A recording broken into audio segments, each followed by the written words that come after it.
বিষয়টা হচ্ছে আল্লাহ রাসূল সাল্লাল্লাহু আলাইহি সাল্লাম বলেছেন, আলা কুল্লুকুম রাইন ওয়া কুল্লুকুম মাসউলুন আন রাইয়াতিহি। তোমরা সকলে সাবধান হও, কেননা তোমরা প্রত্যেকেই দায়িত্বশীল, আর তোমাদের দায়িত্বশীলতা সম্বন্ধে হাসরের মাঠে তোমরা জিজ্ঞাসিত হবে।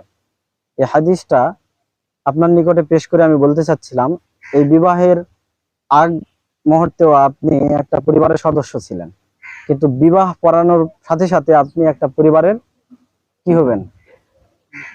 দায়িত্বশীল হয়ে যাবেন, কর্তা হয়ে যাবেন। তাহলে আপনাকে আল্লাহ রাসূল সাল্লাল্লাহু আলাইহি ওয়াসাল্লাম বললেন, আপনি দায়িত্বশীল, আপনার দায়িত্বশীলতা সম্বন্ধে হাসরের মাঠে আপনি জিজ্ঞাসিত হবেন।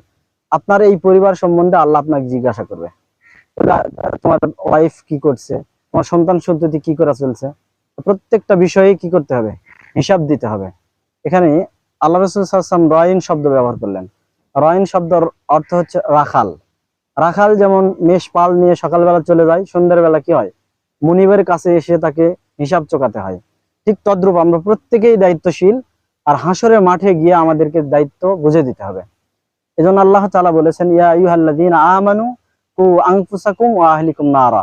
হে বিশ্বাসীরা, তোমরা নিজেরা জাহান্নামের আগুন থেকে নিজেদেরকে বাঁচাও, আর তোমার পরিবার পরিজনদেরকেও জাহান্নামের আগুন থেকে বাঁচানোর চেষ্টা করো। আপনার প্রতি আমাদের নসিহত থাকবে, আপনি নিজে সহ আপনার পরিবারকে জাহান্নামের আগুন থেকে বাঁচানোর সর্বাত্মক চেষ্টা করবেন।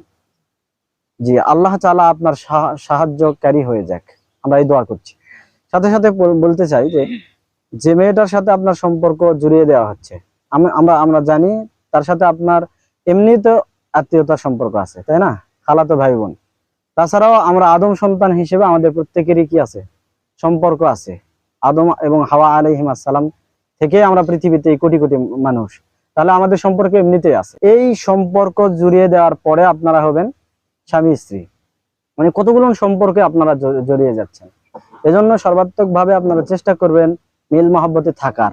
কিন্তু শয়তানের সবচেয়ে বড় চক্রান্ত হচ্ছে আপনাদের উভয়ের মাঝে বিচ্ছেদ সৃষ্টি করে দেওয়া। মনে রাখবেন, শয়তানের সবচেয়ে বড় সফলতা হচ্ছে একটা পরিবারের মধ্যে বিশৃঙ্খলা তৈরি করে দেওয়া, তালাক তাহালিল পর্যন্ত নিয়ে যাওয়া। এজন্য আপনি সর্বদা সচেতন থাকবেন, সতর্ক সাবধান থাকবেন। এটাও মনে রাখবেন যে আল্লাহ রাসূল সাল্লাল্লাহু আলাইহি ওয়াসাল্লাম বলেছেন, মহিলারা বাঁকা হাড় থেকে তৈরি, এমনকি পাঁজরের সবচেয়ে উপরের হাড়টা বাঁকা, ওই বাঁকা হাড় থেকেই মহিলাদেরকে সৃষ্টি করা হয়েছে। আর তারা একটু বাঁকায় থাকে, তাদেরকে নসিহত করতে হয়। আপনি জোর করে সোজা করতে যাবেন তাহলে ভেঙে যাবে। আল্লাহ রাসূল সাল্লাল্লাহু আলাইহি ওয়াসাল্লাম বলছেন, জোর করে সোজা করতে গেলে ভেঙে যাওয়ার অর্থ হচ্ছে তালাক হয়ে যাবে। এই সম্পর্ক আমরা জড়িয়ে দিচ্ছি, এটা আপনাদের জান্নাত পর্যন্ত টিকে থাক, এই দোয়া আমরা করছি।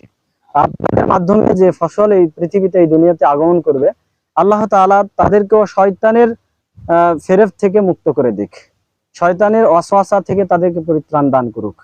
আমরা আরো দোয়া করতেছি আপনাদের এই পরিবারে, এই সংসারে আল্লাহ তাআলা শান্তি, সুখ এবং সমৃদ্ধি ঢেলে দিক। আল্লাহ তাআলা বলছেন যে, হে মানুষেরা, তোমরা ওই আল্লাহকে ভয় করো, যে আল্লাহ তোমাদেরকে ওয়াহিদা একজন মানুষ থেকে সৃষ্টি করেছেন। এরপরে মানে আদম আলাইহিস সালাম থেকে সৃষ্টি করেছেন কাকে? হাওয়াকে। এই হাওয়া আর আদম, এই দুইজন থেকে কোটি কোটি মানুষকে আল্লাহ তাআলা ছড়িয়ে দিয়েছেন। আল্লাহ বলতেছেন, তোমরা ওই আল্লাহকে ভয় করো, যিনি তোমাদেরকে সৃষ্টি করে ছড়িয়ে দিয়েছেন। তো এই বিষয়টা মাথায় রাখবেন সব সময়। সালাত পড়তে হবে ভাই। আপনি আজকে বিবাহ করলেন, অনেক অনেক যুগে যুগে অনেক এই বর যারা বিবাহ করতে এসে বাড়িতে ফেরত যেতে পারেনি, ভাই। অনেক আছে না, আমরা ঘটনা শুনি না, পড়ি না? তাহলে কখন আমার মৃত্যু হবে আমরা বলতে পারবো না। তাহলে আমাদের ঠিকানা কার দিকে হচ্ছে? আমরা চাইলেও আল্লাহর কাছে যেতে হবে, না চাইলেও আল্লাহর কাছেই যেতে হবে। আমরা সর্বশেষ শেষে দোয়া করে দিচ্ছি, আল্লাহ তাআলা আপনার প্রতি রহম করুন, আপনাকে দিনের পথে চলার জন্য আপনার পথ সহজ করে দিক, পথ সুগম করে দিক, আপনার পরিবারকে আল্লাহ কবুল করে নিক। আমি আমার মেয়ে সখীকে তোমার সাথে বিবাহ দিলাম। আলহামদুলিল্লাহ, কবুল। মাশাআল্লাহ। বারাকাল্লাহু লাকা ওয়া বারাকা আলাইকা ওয়া জামাআ বাইনাকুমা ফি খাইর।